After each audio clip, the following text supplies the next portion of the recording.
Corona. Hello and welcome to once more the mountain. Situated in Närke, and it's a great collection for art as well. We have today a rather chilly day. We had freezing temperature at night. It's getting a little bit warmer, but the wind is from the north, so it's bringing the chills from northern Sweden, well, possibly Norway as well. I will continue with Ashish Dalela's book, Is the Apple Really Red? Because I'm beginning to understand it's quite a treasure we have at our hands. And I think last time we started to go through Ashish Dalela, it was too much of it, and I got too many new expressions, and they all sounded rather weird to my ears. But I begin to realize it's an immense value. It's a sharp mind here. And in chapter 3 he takes up evolution. So there are like short stories, and this one is called Evolution, Mind Over Matter. And it begins like this: Darwin's Evolutionary Theory. Every science begins with classification. We first want to identify commonalities underlying the diverse phenomena before we begin to generalize these commonalities into theory of nature. The goal of biologists before Darwin was to achieve a similar success to the creation of the periodic table in chemistry. Like chemists put helium, neon, argon, krypton in the same class of noble gases, because they are all chemically inert. Biologists wanted to classify species of life into similar categories based upon structure, behavior, eating and mating habits, migration, etc. Darwin too started out with a similar approach. He wanted to formulate insights such as lions, tigers, leopards belonging to the cat family, an approach that can be extended. We can say that all grains and all pulses are varieties of grasses. Pumpkins and melons belong to the gourd family. Darwin found similarities between species based upon their habitat, their mating habitats, fossils of bones and shapes of their skulls.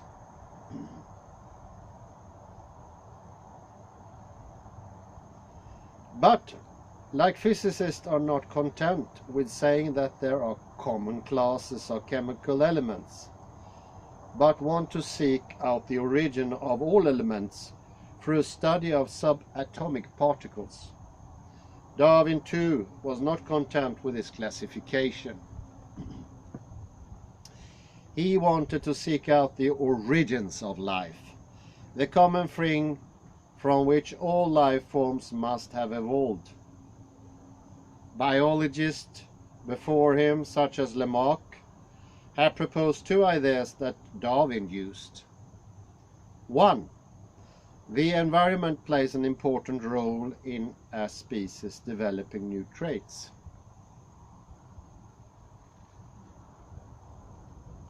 And 2. These traits can be passed on to the offspring as native traits of the species. Mendel later found a genetic basis for Lamarckian ideas, thereby reinforcing them.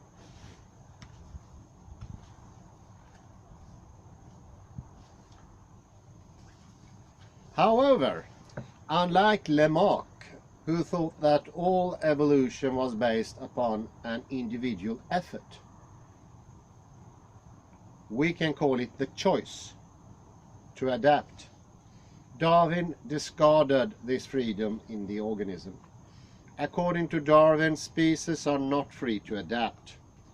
Rather, the ones that don't adapt are eliminated. It is this idea that has subsequently been adopted by social Darwinists for rationalizing things as diverse as capitalism, democracy, morality, and religion. In each case, the Darwinists argues the social phenomenon imparts an evolutionary advantage for future survival. However, those that don't take the advantage would be eventually eliminated by the environment. And here we come to our old favorite subject, molecular evolutionary theory. This is the theory of our absolute favorite, Jacques Monod. Jacques Monod, more than anyone else, has put to words what modern thinking actually is. I won't mention him, but he deserves a lecture of its own. He was a Nobel Prize laureate 1962, I think, just to get a smell of it. The modern evolutionary theory takes Darwin's ideas a step forward by basing them on molecular theories of genetics.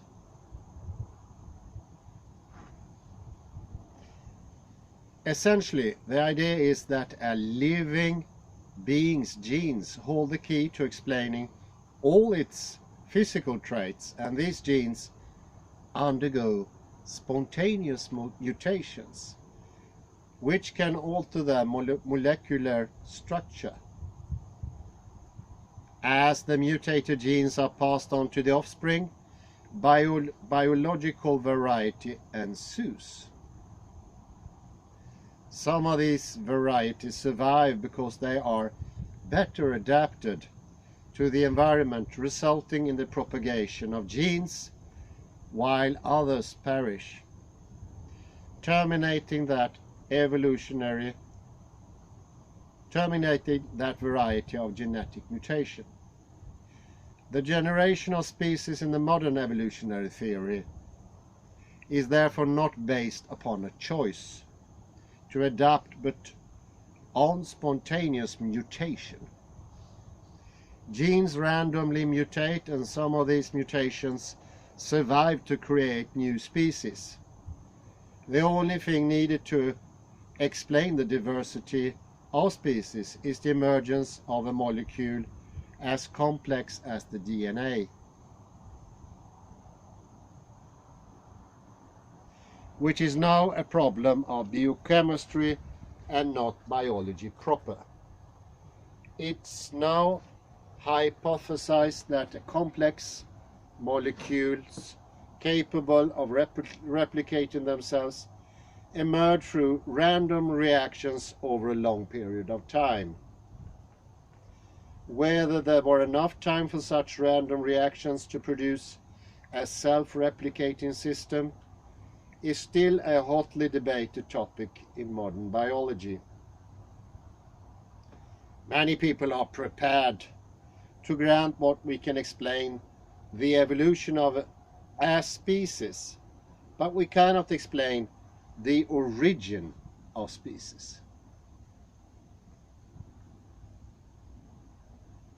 which as we all know was the title of Darwin's book.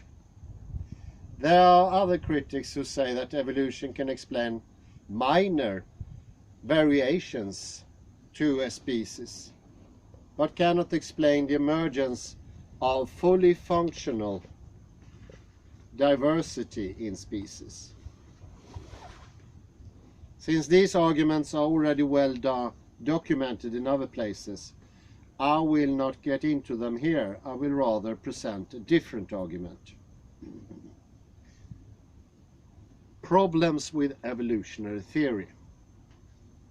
Here's the brilliant stuff of Ashish. The foundation of an evolutionary theory is random mutation followed by natural selection. Evolutionists argue that when a random mutation assists the survival of the species, then the mutation becomes a long-lived feature of the species. The problem in this view is that in a stable ecosystem, no single mutation can change the equilibrium unilaterally.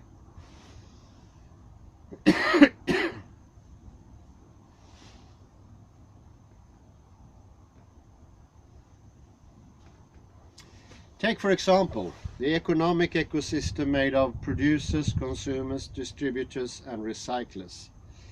If some producers decide to increase their production, the change can work only when there is concerted change by the other players, including distributors, consumers, and recyclers. If other ecosystem players don't change in concert, then increases in production cannot unilaterally be a source of benefit to the producer. In fact, the producer will have to halt the production after some time to drain their inventory.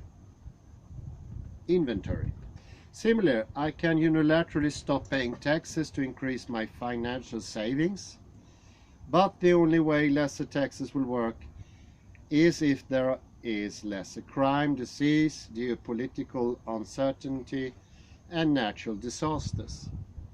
These will in turn put a lot of people involved with the government out of a job and will have to find alternative employment.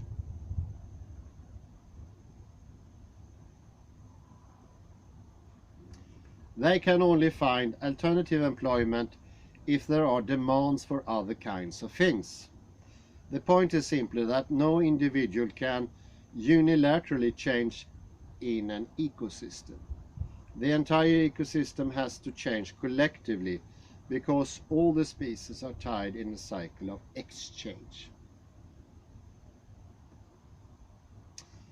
Evolutionary data shows large gaps in fossil evidence. This is possibly only if the ecosystem as a whole hops from one stable state to another. The big picture of evolution is large and sudden changes in the ecosystem and not continuous incremental change.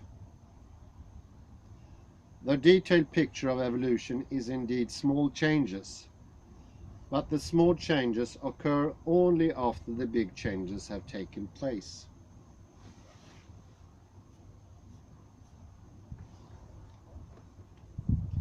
The small changes are like increase in the production of a type of product or service when the ecosystem has migrated to a new type of product or service, or to a small increase or decrease in taxes after incremental improvements in healthcare or crime have been achieved. But here too, should we say that the changes in the rate of production or the rate of taxation is an outcome of a random mutation, or it would be an outcome of stabilizing after a big change?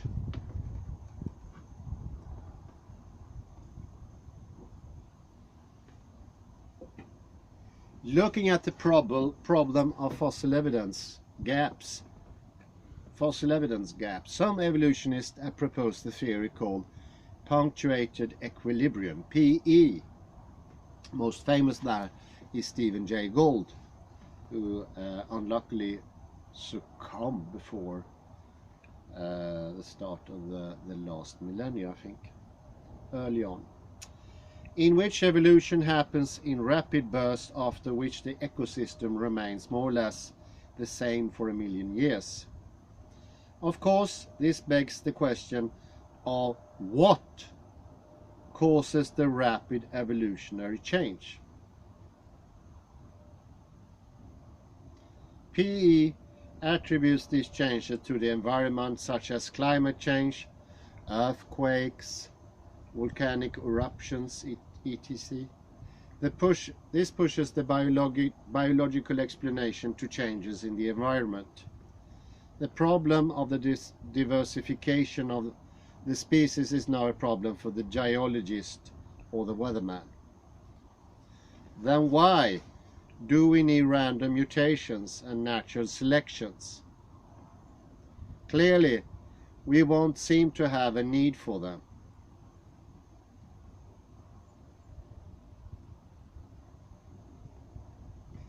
The problem of evolution is that it treats random mutation as the main cause of change.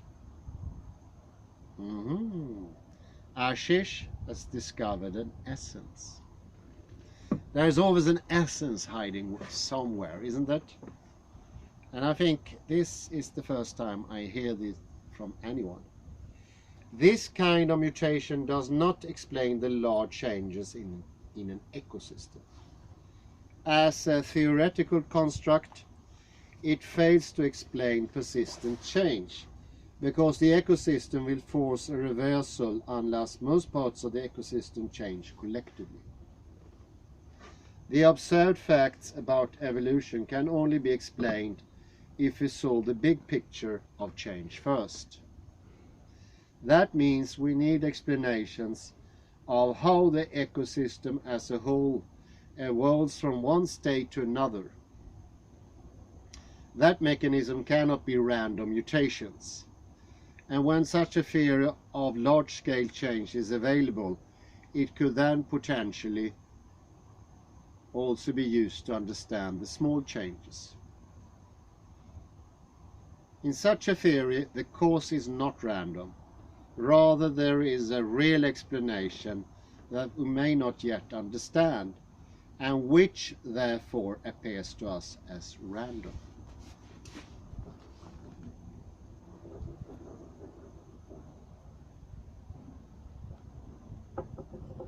Well, there's always an essence lurking about. There's always an origo lurking about. And actually, this origo is one of the best I ever heard, because this origo sort of eradicates itself, because it says it's random. It doesn't really sound like an origo to me, but it is. Very smart of Darwin. Ashish. No, Darwin. I'm actually talking about Darwin. Okay. I don't think he was aware of it though, but oddly enough, random mutation is not really explained.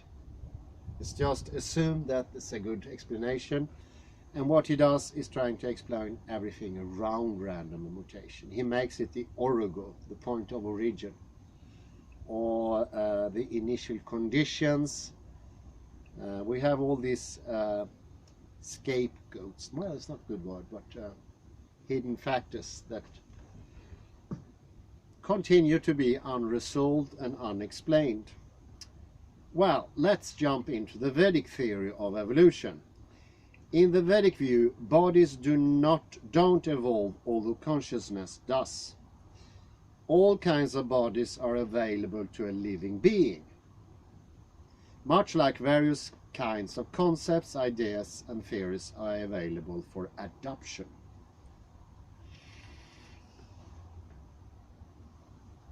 This is similar to us being free to be capitalists or communists. A living being can also choose a type of body, because all matter is a possibility. The adoption of a body is not qualitatively different from the adoption of an idea. However, the adoption of ideas and ideologies is governed by cycles in time.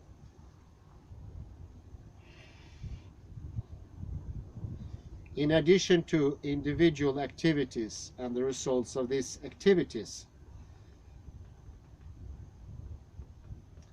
ideas and ideologies appear, disappear collectively in nature, And this collective evolution of ideas and ideologies is governed by the cyclic progression in time.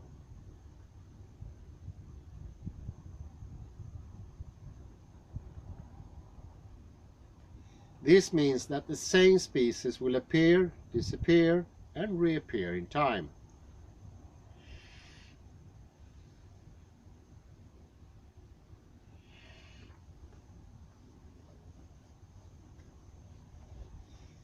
We noted in the previous article that consciousness does not create ideas. The ideas are created by time and presented for approval to consciousness. Accordingly, the macroscopic trends of idea adoption and appearance or disappearance of species are under the influence of time. Like there are cycles of economic boom and bust, social opulence and poverty,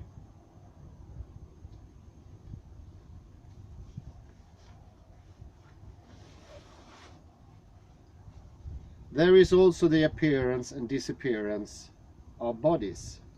This appearance and disappearance does not in any sense indicate the creation or destruction of species, rather as all ideas are always possible, but only appear or disappear at certain times.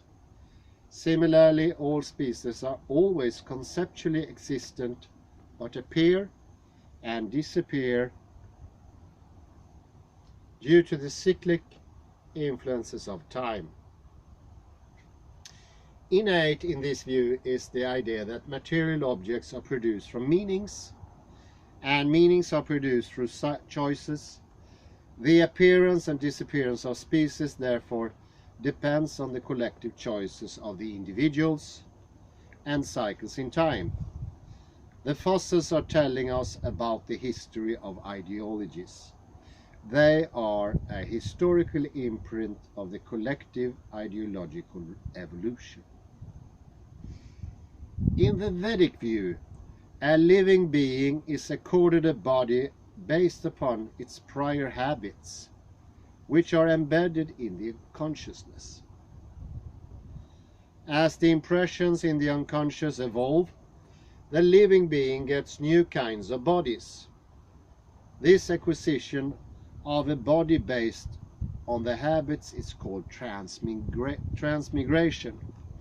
And of course, transmigration is a subject to constraints of time, because an idea can only exist in the ecosystem of related ideas.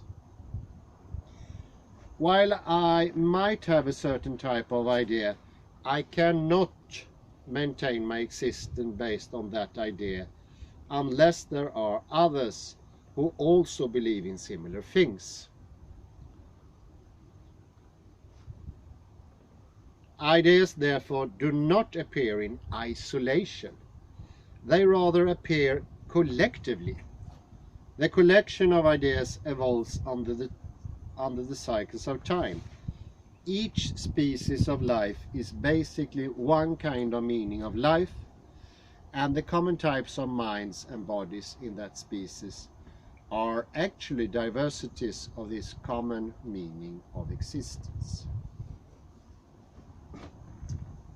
So he's proposing a sort of semantic evolution. And in this one, we choose our bodies, we choose our moments. I say that's very similar to Julian Barber's idea of the crystal. In the crystal, different things get lit up, and those are the moments. The moments we choose ourselves. And what moments there exist is a product of what one could call time in a Vedic sense. Not Newtonian time, because Newtonian time is quite different, but is in this Vedic time. And Julian Barber means actually, people who doubt in this, I had this on lectures, where he actually believes in moment reincarnation, that you're never the same person. Although his reincarnation is from each moment. But that could also be a reincarnation in different different lifetimes. It's rather interesting. It's different, but it's rather interesting so far. Well, let's start with this semantic evolution. Can it be scientific? That's his question. A new theory of space and time is needed to formulate a semantic understanding of matter. The semantic view requires space to be closed and time to be cyclic. Further, it requires both space and time to be defined hierarchically, similar to how we define postal addresses and clock times. The address of my house, for instance, includes the house number embedded inside the street address embedded inside the area name, the area inside the city, a city inside the state, a state inside the country, and so forth. Time similarly is described in cycles of seconds, minutes, hours, days, weeks, months, and years.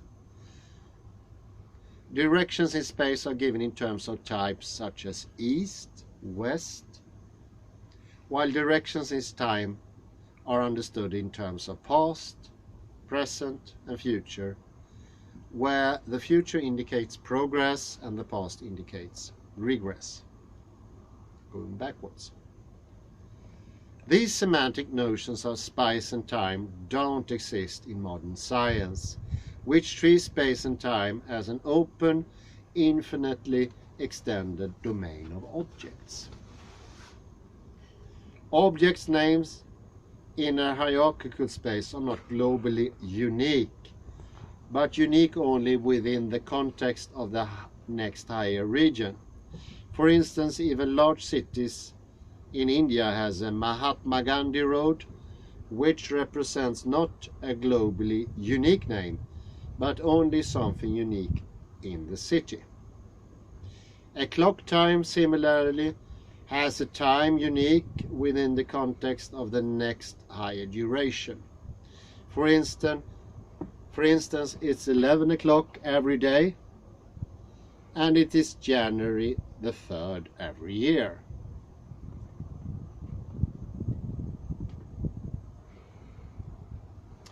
We define the location and duration through a relation to a larger location and duration using part-whole relationship.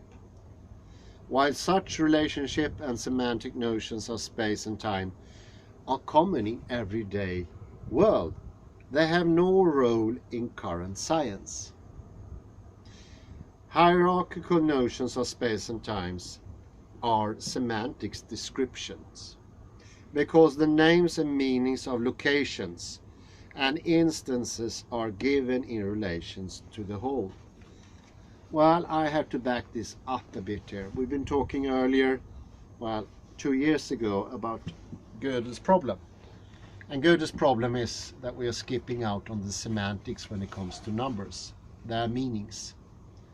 And he showed that, Gödel showed from the beginning, but Ashish showed us the solution, because it needs to be solved.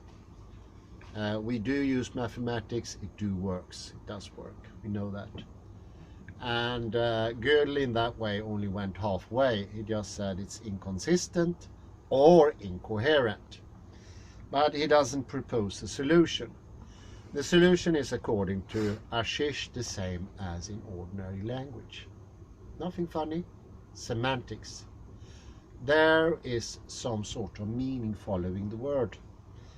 And instead of saying everything is represented, he says there is an actual force between a word, its meaning, the meaning and the object. And that latter part sounds awfully very close to both quantum mechanics and Julian Barber, I'd say. Although Julian Barber would never mention meaning, because he did the math together with Bertotti, a great Italian mathematician, maybe the greatest in the last century. And he has an intuitive understanding for semantics, but he doesn't express it. maybe in his latest book, I don't know. It's called The Janus Point. But I'm struck by the similarities, and I'm quite certain these miraculous coincidences between Vedic thinking and Western thinking is the same that we've been maybe trying out before, because there is an idea that even Heidegger was highly influenced by these Japanese philosophers. There's even a book written about that. And Heidegger, of course, changed and caused a lot of what come to be continental philosophy. So there are some very interesting parallels here. And I do like the argument by saying everything is embedded in something else. And of course that is the implicit explicit. But this is taking a step further. Here we really understand that week is inside a month is inside a year is inside a decade. And this hierarchical progression is usually ignored in mathematics, and especially ignored within classical physics. That we see time just like a line. There's no hierarchy there, none at all. And that's problematic, because that leads to paradoxes, unsolvable paradoxes, because you won't be able to tell what time it is in classical physics. It's just impossible. Our hierarchical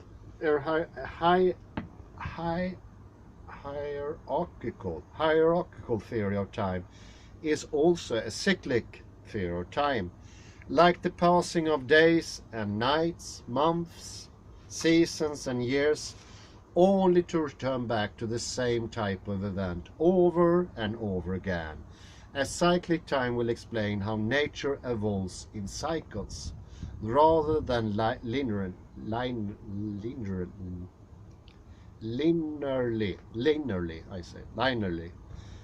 I have to train on that pronunciation. In this cyclic movement, the entire region of closed space is transformed into a new state, rather than individual changes to each part that leave the other parts unchanged. And here we talk about connectivism, more or less. There is always an ecosystem of things. He calls it an ecosystem. The connectivist calls it the World Wide Web, or all the connections in the world, and Leibniz would call it the monads, that all the monads are connected somehow with another monad and with the whole. And here we have once more how the whole is connected to the parts.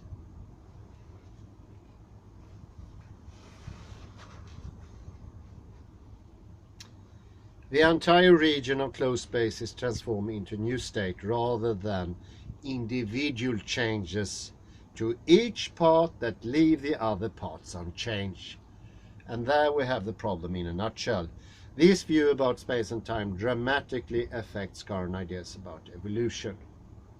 For instance, the theory of evolution cannot speak about the random mutations in individual species as the cause of macroscopic evolution. Rather, the theory must speak about the evolution of the ecosystem, a closed region of space. Here we have a whole ecosystem developing collectively, not singular species, and above all, not as Richard Dawkins wants to have it, singular DNA strains.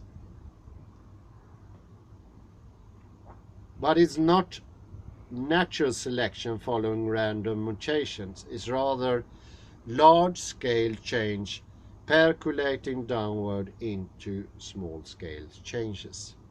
Random traits, in fact, will not even fit into the ecosystem, and they would be reversed by the rest of the ecosystem. The ecosystem cyclic evolution is a semantic evolution, while the current theory based on random mutations is a physical theory in the classical sense. I think I terminate there because it's getting very chilly in my hands here. But I say thank you very much. Ashish Dalela, he doesn't fail to deliver. It's amazing. He managed to get the things out of Vedic so I can understand it, a Westerner, and I think that's completely unique. He's doing us a great service by writing this book.